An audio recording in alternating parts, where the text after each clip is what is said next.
Amen, amen. Que mon Dieu vous bénisse. Je suis dans la joie ce matin de te retrouver ici, en ces lieux. Et je suis dans la joie aussi pour toi qui seras connecté à ces moments ensemble avec nous dans les réseaux sociaux où tu nous suivras. Que mon Dieu te bénisse. Nous disons au nom de Jésus, shalom chez vous. Bien-aimés, que mon Dieu vous bénisse. Il y a 3 semaines, nous avons commencé une retraite spirituelle qui se voulait être des moments de méditation, des moments de prière, des moments de partage sous la bénédiction de notre Dieu qui s'est dit être le Dieu de délivrance. Amen. Et aujourd'hui, nous terminons ces moments et aujourd'hui, nous sommes en train de sortir de ce moment de retraite enrichis, délivrés et nous voulons ensemble étudier avec vous comment conserver et garder sa délivrance. Parce que tu as été sous la houlette de Dieu de délivrance. Lui qui s'était préservé de la mort, malgré qu'on t'accable, c'est Dieu-là est le seul qui peut t'apprendre à garder ce qu'il t'a donné ce matin. Amen. Est-ce que tu es ensemble avec moi? Alors j'aimerais que tu prennes ton carnet, tu prennes ta Bible, de là que tu es. Nous allons aller rapidement dans quelques passages et nous tâcherons de méditer sur cette parole afin de savoir quelle est la pensée directrice de ces thèmes que le Seigneur voudrait que nous puissions partager avec vous.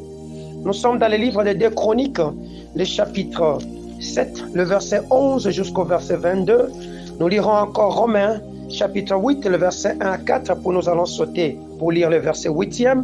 Et nous finirons avec 1 Pierre, chapitre 5, le verset 8 à 10. Au nom de Jésus. Dans ma version Louis II, je le lis au nom de Jésus. Lorsque Salomon y achevait la maison de l'Éternel et la maison du roi, et qu'il eut réussi dans tout ce qu'il s'était proposé de faire dans la maison de l'Éternel et dans la maison du roi, l'Éternel apparut à Salomon pendant la nuit et lui dit: j'exauce ta prière et je choisis ce lieu comme la maison où l'on devra m'offrir des sacrifices. Quand je fermerai les ciels et qu'il n'y aura point de pluie, quand j'ordonnerai aux sauterelles de consumer le pays, quand je verrai la peste parmi mon peuple, si mon peuple sur qui est invoqué mon nom s'humilie, prie et cherche ma face, s'il se détourne de ses mauvaises voies, je l'exaucerai des cieux, je lui pardonnerai son péché et je guérirai son pays. Mes yeux seront ouverts désormais et mes oreilles seront attentives à la prière faite en ces lieux. Maintenant, je choisis et je sanctifie cette maison pour que mon nom y réside à jamais. J'aurai toujours là mes yeux et mon cœur. Et toi, si tu marches en ma présence comme a marché David, ton père, faisant tout ce que je t'ai commandé, si tu observes mes lois et mes ordonnances, j'affermirai le trône de ton royaume, comme je l'ai promis à David ton père, en disant: tu ne manqueras jamais d'un successeur qui règne en Israël. Mais si vous vous détournez, si vous abandonnez mes lois et mes commandements que je vous ai prescrits, et si vous allez servir d'autres dieux et vous prosterner devant eux, je vous arracherai de mon pays que je vous ai donné. Je rejetterai loin de moi cette maison que je consacrais à mon nom, et j'en ferai un sujet de sarcasme et de raillerie parmi tout le peuple. Et si haut placé que j'ai été, qu'a été cette maison, quiconque passera près d'elle sera dans l'étonnement et dira: pourquoi l'Éternel a-t-il ainsi traité ce pays et cette maison? Et l'on répondra: parce qu'ils ont abandonné l'Éternel, le Dieu de leur père, et qu'il les a fait sortir du pays d'Égypte, parce qu'ils se sont attachés à d'autres dieux et se sont prosternés devant eux. Ils les ont servis. Voilà pourquoi il a fait venir sur eux tous ces maux. Alléluia. Amen. Romains chapitre 8, le verset 1 à 4. Il n'y a donc maintenant aucune condamnation pour ceux qui sont à Jésus-Christ. En effet, la loi de l'Esprit de Jésus-Christ m'a affranchi de la loi du péché et de la mort. Car, chose impossible à la loi, parce que la chair la rendait sans force, Dieu a condamné les péchés dans la chair en envoyant à cause à cause du péché, son propre Fils dans une chair semblable à celle du péché. Et c'est là enfin que la justice de la loi fut accomplie en nous qui marchons non selon la chair, mais selon l'esprit. Alléluia. 8. Or, ceux qui vivent selon la chair ne sauraient plaire à Dieu. Que mon Dieu vous bénisse. Amen. Nous finissons avec 1 Pierre chapitre 5, le verset 8 à 10. Voici ce que la parole de l'Éternel me dit, au nom de Jésus. Verset 8 à 10, la parole de l'Éternel me dit, « Soyez sobres, veillez. Votre adversaire, le diable, rôde comme un lion rugissant, cherchant qui il dévorera. Résistez-lui avec une foi ferme, sachant que les mêmes souffrances sont imposées à vos frères dans le monde. Le Dieu de toute grâce, qui vous a appelé à Jésus-Christ, à sa gloire éternelle, après que vous aurez souffert un peu de temps, vous perfectionnera lui-même, vous affermira, vous fortifiera, vous rendra inébranlable. Amen. Que mon Dieu vous bénisse. Bien-aimés, ce matin, nous parlons de conserver et garder sa délivrance. Nous venons de traverser un moment où nous étions en train de supplier la grâce de Dieu de faire quoi? De nous délivrer de nos différents maux. Alléluia.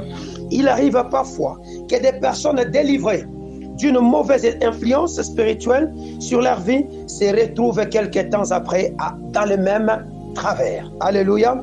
Des fois, il peut s'agir d'un péché qui va refaire surface.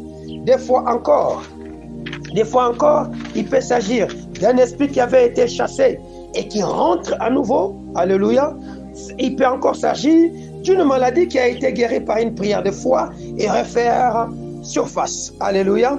Alors plusieurs ont expérimenté ce genre de choses et ce genre de situations et ils se sont dit, soit c'était un faux pasteur, soit c'était un faux serviteur. Comment est-ce que Dieu m'a guéri et que je suis encore retombé dans les mêmes péchés? Voilà, je suis réclamé par les mêmes démons ou voilà, je suis réclamé par les mêmes péchés. Bien-aimé, ce matin, je voudrais que tu me donnes ton oreille afin que tu saches comment conserver ta délivrance pour que tu ne tombes pas dans ces genres de situations ou dans ces genres de difficultés. Alléluia. Vous avez suivi la lecture silencieuse, la lecture que nous avons fait pour vous concernant la bénédiction que le Seigneur a donnée à Salomon.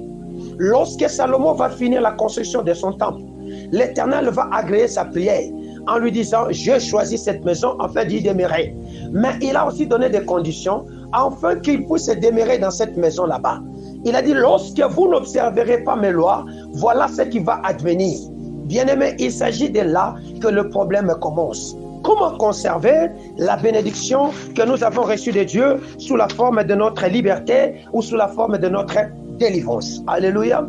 Alors pour ce faire, tu as besoin d'étudier les deux concepts qui vont graviter autour de notre concept de base que nous avons développé pendant 3 semaines qui s'appelle la délivrance. Nous parlons de conserver et garder. Alléluia. Lorsque vous étudiez les termes conserver, selon la Bible des humains, vous allez comprendre c'est maintenir. Conserver veut dire maintenir en bon état. En bon état, quelque chose que le Seigneur qu'on t'a remis. Alléluia. C'est en d'autres termes aussi préserver la chose de la destruction. Donc, si nous parlons de conserver, nous voulons vous renvoyer dans cette notion de maintenance. Alléluia. Vous devez apprendre à maintenir cette délivrance que Dieu vous a donnée. Sinon, vous allez le voir partir et les esprits qui étaient partis revenir x7. Alléluia, avec une force dont vous n'allez pas comprendre. C'est ainsi que l'ivrogne d'hier qui avait abandonné peut retomber dans l'ivrognerie 7 fois plus que ce qu'il était en train de faire dans le temps passé. Alléluia. Le prostitué ou la prostituée d'hier peut encore retomber. Alléluia. Et celle qui était en train de calomnier, celle qui était en train d'injurier, celle qui outrageait même ses parents peut retomber dans le péché s'il ne s'est pas conservé. Alléluia. Parce que conserver n'est rien d'autre que maintenir en bon état. Bien-aimé, tu as besoin de te maintenir en bon état. Pourquoi? Parce que tu es le temple de Dieu. Dieu dit à Salomon, lorsque mon peuple maintiendra ou gardera mes lois, je serai dans cette maison. Je me maintiendrai dans cette maison. Du temps de Salomon, il s'agissait d'un temple qui était construit avec des briques. C'était des temples construits avec de bois que son père lui avait préparé, où il avait embelli avec toutes les bonnes choses. Mais en ces temps où je te parle, il ne s'agit plus d'un temple physique, mais il s'agit de ton corps, que le Seigneur a façonné comme une maison, afin que tu puisses conserver quelque chose d'important qu'il t'a donné, ou conserver quelqu'un d'important, parce qu'il veut y demeurer. La présence de Dieu dans ta vie, c'est pour y demeurer, s'y asseoir, parce qu'il avait besoin de temples qui ne pouvaient pas être ébranlés. Est-ce que je parle à quelqu'un? Est-ce que je parle bien à quelqu'un? Alors, notre deuxième concept que nous définissons ce matin s'appelle garder. Alléluia. Nous disons conserver et garder. Mais que veut dire garder selon la Bible cette fois-là? Alléluia. Garder vient du verbe ou du mot hébreu qu'on appelle shamar. Alléluia. Shamar signifie tenir, surveiller, avoir de l'œil, de peur qu'il ne s'échappe. Alléluia. Donc, la délivrance peut s'échapper. La délivrance peut s'échapper de tes mains. C'est-à-dire quoi? Tu avais reçu un travail. Tu avais reçu une guérison.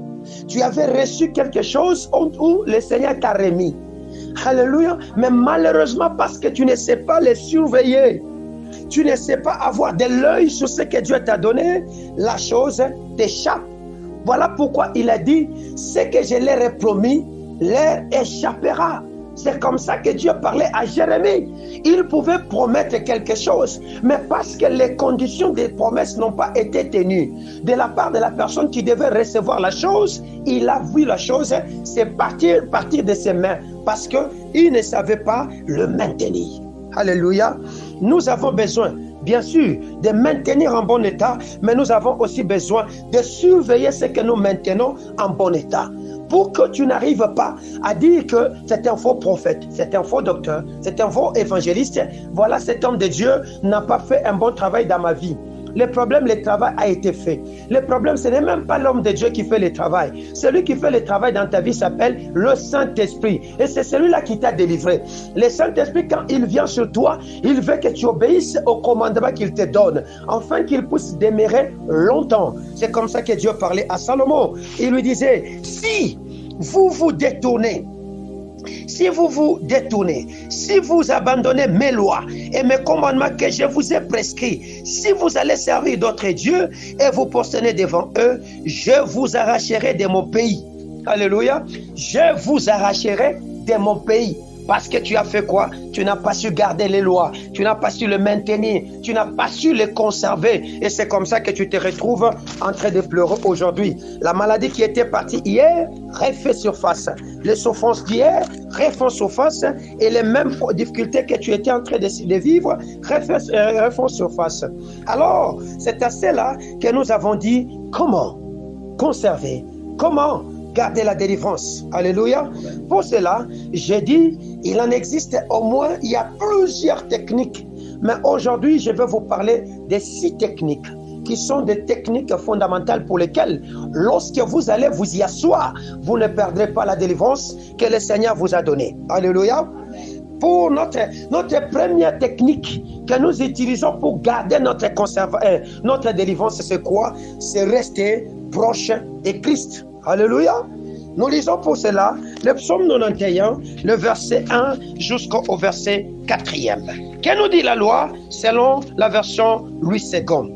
Celui qui demeure sous l'abri du Très-Haut repose à l'ombre du Tout-Puissant. Je dis à l'Éternel, mon refuge et ma forteresse, mon Dieu en qui je me confie. Car celui qui te délivre du filet des l'oiseleur, de la peste et de ses ravages, il te couvrira de ses plumes et tu trouveras un refuge sous ses ailes. Sa fidélité est un bouclier et une cuirasse. Est-ce qu'on me comprend? Nous comprenons au travers de ces textes que seul Dieu est celui qui peut te protéger. Dans la délivrance que tu as reçue, il n'y a que Dieu qui peut te protéger. Car c'est lui qui a la main sur ta vie pour te garder de tout ce qu'il y a dehors. À l'époque de David, on parlait de quoi? Du filet de l'oiseleur. On parlait de la peste et de ses ravages. Alléluia. Le filet était tendu pour prendre, prendre les oiseaux. Alléluia. Et le diable aujourd'hui utilise les mêmes techniques. Il tend de son filet qui est le monde, dans ses plaisirs, dans tout ce qu'il sait nous offrir de beau, afin que tu y tombes et que tu puisses y demeurer pendant longtemps, que le bouclier de notre Dieu fasse quoi? Parte. Il y avait aussi ce qu'on appelait la peste. La peste était une maladie extrêmement contagieuse et qui avait une destruction sur la peau. Alléluia. Une personne atteinte de la peste devait être mise dans un camp de retranchement pour qu'il ne puisse pas contaminer les autres. C'est à cela que le Seigneur fait quoi? Se retire. Alors David dit quoi? Il dit que celui qui demeure sous l'abri de qui? Du Très-Haut repose. Alléluia. Il y a un concept qui est clair ici. Il s'agit de trouver son repos. Or, qui nous a donné le repos? C'est Jésus. Il dit, venez à moi, vous tous qui êtes fatigués et chargés, je vous donnerai du repos. Alléluia. Lorsque nous venons à Jésus, nous nous déchargeons de nos fardeaux, nous nous laissons à lui et lui nous fait asseoir. C'est comme ça que le même David, comprenant ces choses, il annonce dans le psaume 23, il dit, l'Éternel est mon berger, je ne manquerai de rien. Il me fait asseoir, alléluia, dans le vert pâturage. Il fait asseoir quoi? Il fait asseoir qui? Il fait asseoir ta personne là et il fait asseoir en primauté des primautés tes pensées. Vous allez le comprendre dans les techniques que nous allons développer plus tard. Comment est-ce que tu as besoin de t'asseoir? Alléluia. Parce que quelqu'un qui est sous le joug du Satan, menacé par la peste ou toutes ces maladies que le Seigneur, que le monde peut t'attaquer avec, il n'a pas de repos dans son âme. C'est un homme qui est troublé. Alléluia. Et la première délivrance qui nous est acquise lorsque le Seigneur travaille, c'est la paix du cœur que je reçois. Mon mental, mon moi est calme parce que je sais que l'Éternel est là. Lorsque Job comprenait ces choses, il pouvait dire, je sais que mon Rédempteur est vivant. Alléluia. Il se réveilla en dernier. Il savait. Voilà pourquoi, même si Eliphaz et les Tsophar et les autres venaient pour l'accabler, son mental était calme. Calme-toi et repose-toi sous l'abri du Très-Haut. Parce que notre ennemi, le diable, rôde autour de nous comme un lion rugissant, cherchant qui il va dévorer. Tu as donc besoin de rester au pied de Jésus. C'est comme ça que Marie restait au pied de Jésus, parce qu'il n'avait pas d'autre demeure où il pouvait aller. Rester au pied de Jésus, c'est quoi? Rester dans une attitude d'adoration, dans une attitude de louange, dans une attitude de prière, de communion perpétuelle avec Dieu, dans une attitude où tu es en interaction permanente avec le Saint-Esprit, où tu diras au Saint-Esprit quand tu veux sortir, aujourd'hui que je fasse quoi? S'il ne te dit rien, tu attendras jusqu'à ce qu'il te parle, parce que tu as invité un maître qui est dans ta maison, qui s'appelle comment? Le Seigneur. Est-ce que je parle à quelqu'un? Deuxième technique, aie une vie de prière permanente. Matthieu chapitre 26, le verset 41. Est-ce qu'on peut le lire rapidement? Matthieu chapitre 26, le verset 41. Voici ce que la parole de l'Éternel me dit, toujours dans ma version 8 secondes. Au verset 41, écoutez ce que la parole de l'Éternel me dit. Veillez et priez, afin que vous ne tombiez dans la tentation. L'esprit est bien disposé, mais la chair est faible. Alléluia. Il y a deux verbes qui interviennent ici. Il s'agit de veiller, il s'agit de prier. Alléluia. Et moi, je m'appuie sur le concept de prier. Veiller, on peut veiller, oui, mais on veille pourquoi? Parce que celui qui veille, il veut garder. Alléluia. Il veut garder, comme je vous l'ai dit, dans la définition. Voilà pourquoi les deux concepts marchent ensemble. Nous veillons sur notre attitude intérieure, afin que le diable ne trouve pas de porte ou de voie d'accès où il pourra entrer afin de nous arracher ce que le Seigneur a préparé. Nous veillons à nos mentales, nous veillons à la manière que nous parlons, nous veillons à nos attitudes que nous faisons pour que nous ne puissions pas vexer, nous ne puissions pas détruire ceux qui sont au dehors, parce que vous pouvez aussi vous conserver pur, mais votre état est en train d'affecter les autres, et que le jour que vous tombiez, vous affectiez toute une chaîne de personnes qui diront, nous étions en train de regarder là-bas. Parce que sur la terre, il y a des gens qui n'ont pas la foi sur Dieu, leur foi est attachée aux hommes. Alléluia. Veillez et priez, parce que la chair est faible. La chair se fortifie lorsqu'on est dans la présence de Dieu et dans la prière. C'est à cela que la chair se fortifie. La prière renforce, je l'ai dit, la relation d'un homme avec son Dieu. La prière renforce la relation d'un homme avec son Dieu, avec son bon berger. Elle affermit ce que nous appelons le système immunitaire spirituel. Alléluia. Elle renforce notre système immunitaire pour que ton corps spirituel résiste à la malaria spirituelle, à toutes les attaques de maladies spirituelles qui peuvent subvenir lors de ta marche avec Dieu, parce que cela peut venir. Alléluia. Parce que Jésus nous a dit quoi? Il nous a alerté en disant, sachez-le que vous connaîtrez des tribulations dans le monde. Alléluia. Celui qui ne veille pas, celui qui ne se surveille pas, sachez-le, il est une proie facile à ces attaques là-bas et il peut facilement tomber. Nous disons que nous avons besoin de renforcer le système immunitaire. C'est comme ça que quand nous voyons un enfant est faible, on sait lui donner des vitamines, on sait lui donner des choses parce qu'il a besoin de tonifier les muscles. Or, nous tonifions nos muscles lorsque nous prions. Alléluia. Le corps s'affaiblit, mais l'esprit grandit. Nous l'affermissons, nous la consolidons, afin que la maison soit forte. Alléluia. Ceci nous permet de fermer les yeux aux manifestations extérieures du monde qui peuvent facilement nous attirer afin que nous tombions dans la tentation ou dans la convoitise des yeux, dans l'orgueil de la vie. Alléluia. Ceci nous permet aussi de faire quoi? De fermer nos oreilles aux bruits extérieurs du monde qui peuvent avoir de l'influence sur notre âme, afin de nous permettre de les ouvrir à l'écoute de celui qu'on appelle le protecteur sur lequel nous sommes sous son abri, selon que ce que je vous ai dit, de rester sur quoi? Sur Jésus-Christ. Alléluia. L'homme qui prie résiste aux démons. Alléluia. L'homme qui prie résiste à Satan. Et prier, ce n'est pas seulement multiplier les mots. Notre prière, nous le faisons sur un socle qu'on appelle la foi. La prière de la foi seule résiste aux démons. La prière de la foi seule résiste à Satan. Une prière sans la foi, c'est un récital sans fondement et qui épuise le corps. Est-ce que je parlais très bien? Troisième technique, c'est que vous devez surveiller ce que j'ai énoncé en premier lieu, de manière raflée, ce que nous appelons les pensées, les domaines de l'âme. Alléluia. Voilà pourquoi Paul, je l'ai aimé, quand il enseigne aux Philippiens, il leur dit comment conserver nos pensées pures. Il donne des techniques. Nous lisons pour cela Philippiens chapitre 4, le verset 8e. Voici ce que la parole de l'Éternel me dit dans la version Louis II, 1910. Alléluia. Philippiens chapitre 4. Pardonnez-moi.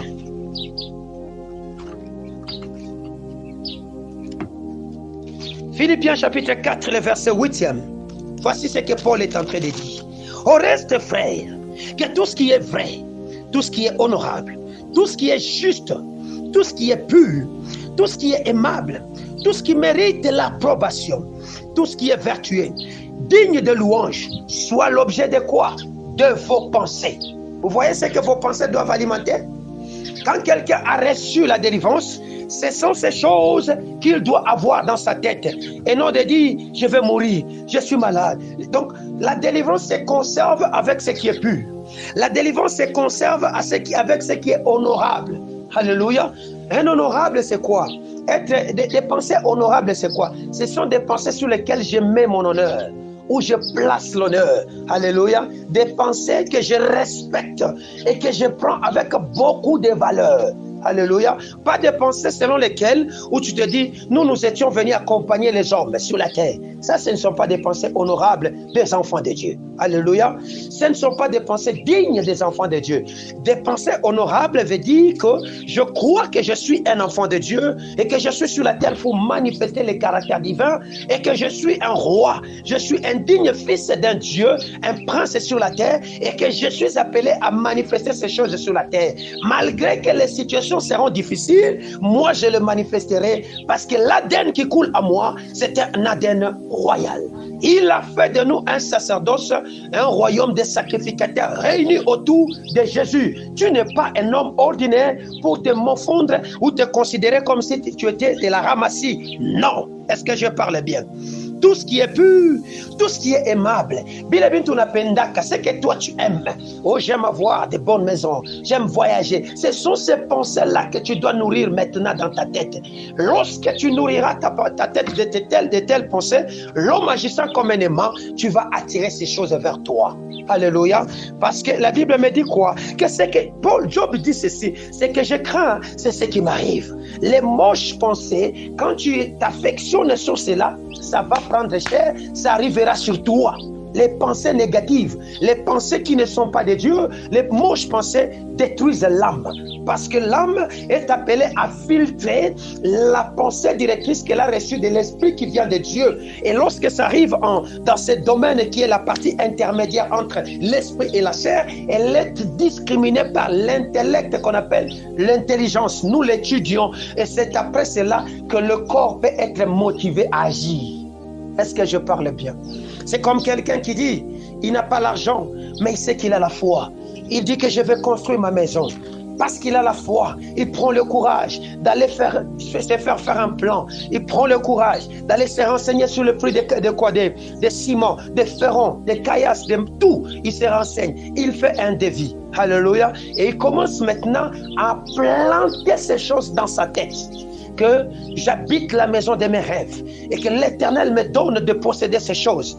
Plus il parlera de ces choses, plus il affermira son âme dans la grandeur et dans la grandeur de notre Dieu, ces choses deviendront possibles. C'est comme ça que certains satanistes, comprenant ces choses, ils ont fait quoi? Certains satanistes, comprenant ces choses, ils ont fait quoi? Ils ont créé des courants, des écoles qu'on appelle des positivistes, où vous voyez les gens avec une liste de choses en train de répéter. Je suis un homme béni, je suis ceci. Ils répètent cela comme un petit perroquet. Bien aimé, tu peux le répéter. Mais s'il n'y a pas de foi, ça n'arrivera pas. Donc, lorsque j'ai de telles pensées, je les fais asseoir sur le lit qui s'appelle la foi. Alléluia. Et sur le lit, il y aura ce qu'on appelle une production. Pourquoi? Parce que tu as besoin de remplacer le vieux système avec le nouveau système. Les systèmes démoniaques avec les systèmes de Dieu. De remplacer les pensées démoniaques avec les pensées de Dieu. Parce que ces pensées de Dieu sont inspirées de Dieu et inspirées de l'Esprit Saint. Et ce sont de telles pensées qui feront fuir le diable loin de toi. Alléluia. Est-ce que je parle bien? Pourquoi j'insiste sur les pensées? Parce que les pensées, ce sont des paroles que nous recevons et sur lesquelles nous travaillons. Est-ce que je parle bien? Dieu parle tantôt d'une manière, tantôt d'une autre. Dieu peut te parler par l'environnement, par tes amis qui viendront avec de bonnes idées. Lorsque ces pensées ou ces idées viennent, si elles sont de Dieu, elles vont demeurer en toi. Elles deviendront comme un lourd fardeau dans ton cœur jusqu'à ce que ça va te pousser à l'action. Pourquoi? Parce que la foi vient de ce qu'on entend. Et ce qu'on entend vient de la parole de Dieu. Alléluia. Plus tu te nourriras de bonnes paroles et tu croiras que ce sont des paroles inspirées de Dieu, soit sous la forme de Réma ou la forme de Logos, c'est-à-dire des révélations ou des écritures, c'est alors nourri par l'Esprit et assis sur le Dieu que nous appelons la foi, ces pensées prendront chair. Alléluia. C'est comme quoi Dieu a dit à quelqu'un, sache-le à partir de ce jour, le lien qui te bloquait de tes pieds est brisé. Tu vas franchir des limites de ce pays. Tu iras dans le monde annoncer la bonne nouvelle. Ce sont des paroles qui viennent de Dieu. Je le prends et je le fais asseoir sur le lit que j'appelle Dieu. Alléluia, qui s'appelle la foi. Et je commence maintenant à les mûrir à moi, en parler ces choses à moi, jusqu'à ce que ces choses prendront chair. Et quand je parle à moi, je me mets aussi en action, parce que la foi, elle n'est pas timide. La foi agit. La foi appelle à l'existence par l'action. Est-ce que je parle à quelqu'un? Quatrième technique, vivez dans la louange. Ésaïe 61, verset 3. Vivez dans la louange. Ésaïe 61, verset 3. Que nous dit la parole dans ma version Louis II 1910? Ésaïe 61. L'Esprit du Seigneur, l'Éternel, est sur moi, car l'Éternel m'a oint pour porter de bonnes nouvelles aux malheureux. Il m'a envoyé pour guérir ceux qui ont le cœur brisé, pour proclamer aux captifs la liberté et aux prisonniers la délivrance. Alléluia. Ces versets nous montrent quoi? Le but pour lequel le Seigneur était venu travailler dans la vie de cet homme qui s'appelle Jésus. Le but, c'était quoi? L'ouverture, la délivrance, la libération de manière générale. Alléluia. C'est qu'il voulait que nous puissions vivre dans la pureté de Dieu, dans la joie de Dieu et dans la richesse de Dieu. Or, lorsque quelqu'un est accablé, quelqu'un est pris dans des souffrances qui le bloquent, cet homme ne manifestera pas ces choses. Au contraire, il vivra dans la honte du péché, il vivra dans la tristesse, il vivra dans les souffrances qui lui est imposées par les démons. Alléluia. Mais quand nous recevons la délivrance, le Saint-Esprit vient nous donner des autres types d'habits. Et les habits qui viennent sur nous ne sont pas des habits de péché, de la honte du péché, de la tristesse ou des souffrances imposées par les démons. Ce sont les habits de louange. Alléluia. Ces habits de louange, que c'est cela que cet homme de Zacharie, lorsqu'il voit la prophétie, il parle sur l'homme qu'on appelle Josué. Qu'on lui enlève les habits sales et qu'on mette sur lui les habits de fête. La louange, c'est la célébration. Alléluia. La louange, c'est les honneurs que nous rendons à Dieu. La louange, c'est cette attitude de foi que tu garderas en toi afin de vénérer une divinité que tu crois être ton Dieu. C'est ça la louange. La louange, c'est comme des fleurs qu'on jette sur quelqu'un. Alléluia. Voilà pourquoi les 7 esprits qui président devant le trône de Yahweh, l'un des esprits qui siège devant le trône de Yahweh s'appelle la louange. Est-ce que je parle bien? Alors, au lieu d'un esprit abattu, Dieu veut que vous puissiez avoir un esprit de louange et que vous soyez des louangeurs et que vous soyez des gens qui adoreraient le Seigneur et qui rendraient. Donc, la louange et l'adoration font un travail qu'on appelle d'asseoir Dieu. Voilà pourquoi David dit ceci, il siège au milieu de la louange et de l'adoration de son peuple. Tu as reçu la délivrance, oui, mais celui qui va garder la délivrance, c'est qui? C'est Dieu. Parce que tu as besoin de s'asseoir sous son ombre et qu'il vienne dans ta vie, tu as besoin de faire quoi? Cet acte qui s'appelle la louange. Est-ce que je parle bien? Donc commence à louer, trouve ce qui est bon pour jeter sur ton Dieu, flatte-les jusqu'à ce qu'ils viennent. C'est comme ça que cet homme de Salomon, comprenant ces choses, lorsqu'on lui a laissé toutes les richesses de son père, il a commencé à flatter Dieu. Il a mis ça à l'œuvre, il a construit les temples, il a même prié. Quand il finit de prier, le Seigneur lui dit, j'ai exaucé ta prière. Alléluia. Voilà pourquoi toute bonne prière s'accompagne. Évidemment, toute bonne prière, toute bonne supplication s'accompagne avec les actions de grâce, qui sont les formes de louange que nous jetons devant Dieu. Parce que lorsque ces choses sont mises sur l'autel, le feu descend. Et quand le feu descend, c'est la présence de Dieu. Et Dieu avec toi, c'est toute son armée, ses institutions, c'est son administration, son armée qui t'accompagne. Et celui qui est sous l'abri de ces dieux ne peut pas se faire tomber. Alléluia, mais il est dans le repos parce que Dieu lui-même commence à faire quoi? À travailler autour de toi. C'est comme une vieille mère qui vient rendre visite à son enfant. Vous verrez l'attitude de la maman, c'est quoi? Elle sera la première à se réveiller le matin. Elle viendra balayer la maison si elle n'est pas malade. Elle va balayer la maison. Elle aura tendance à prendre soin de l'enfant parce qu'elle connaît un peu ce que l'enfant devait commencer à faire. Et pendant ce temps-là, des mamans qui sont vraiment bien, qui sont encore en bonne santé, dont les enfants sont au mariage, vous allez voir ces mamans là-bas, quand ils sont à la maison de leurs enfants, les enfants sont au repos. Les enfants dorment parce que maman prend tout. Alléluia. Si elle ne s'est pas préparée, mais elle te donne des lignes de conduite, donc toi-même tu seras étonné. Et quand tu prépares une telle nourriture, tu sens que ton mari est dans la joie. Alléluia. Parce qu'il est là. Le maître est déjà là, mais il a besoin de s'asseoir. Il est là, mais il a besoin de s'asseoir. Parce que Dieu ne peut pas administrer debout. Il administre assis. La Bible dit, quel est cet homme qui, quand il veut construire sa maison, ne s'assoit? Alléluia. Tu as besoin de t'asseoir. Alors fais asseoir l'Éternel sur la délivrance que tu as eue. C'est alors que tu pourras la conserver et la garder. Alléluia. 6e ou 5e des choses que nous parlons ce matin, c'est confesser les bienfaits de la croix. C'est comme ça que Jean, quand il a vu ces hommes dans l'île de Patmos, nous sommes ici dans Apocalypse 12, le verset 11e, ils disent, nous l'avons vaincu à cause du sang de Jésus et des paroles de nos témoignages. Le diable ne te laissera pas le temps libre. Il viendra avec des pensées pour te titiller, te mettre mal à l'aise. Sache-le que le combat que tu viens de commencer pour notre deuxième étape ici, c'est le combat de ainsi dit l'Éternel. Il est écrit. Alléluia. Il viendra avec des paroles tronquées. Toi, tu auras des paroles vraies. Il va commencer à te titiller. Tu as besoin de lui dire qu'il n'a pas de droit dans ta vie. Résistez-le avec une foi ferme. La foi n'est pas seulement la conservation, c'est aussi la proclamation.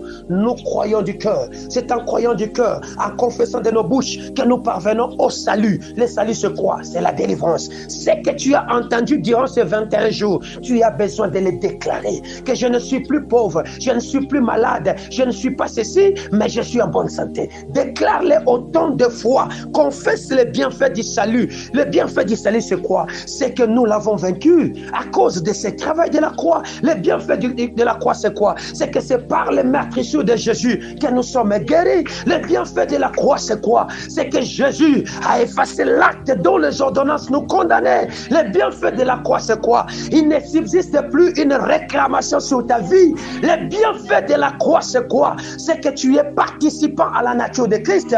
Le bienfait de la croix, c'est quoi? C'est qu'il a fait de toi un sacerdoce royal et que tu règnes avec lui ici sur la terre comme au ciel. Ce sont là les bienfaits de la croix que celui qui a reçu la délivrance doit apprendre à proclamer.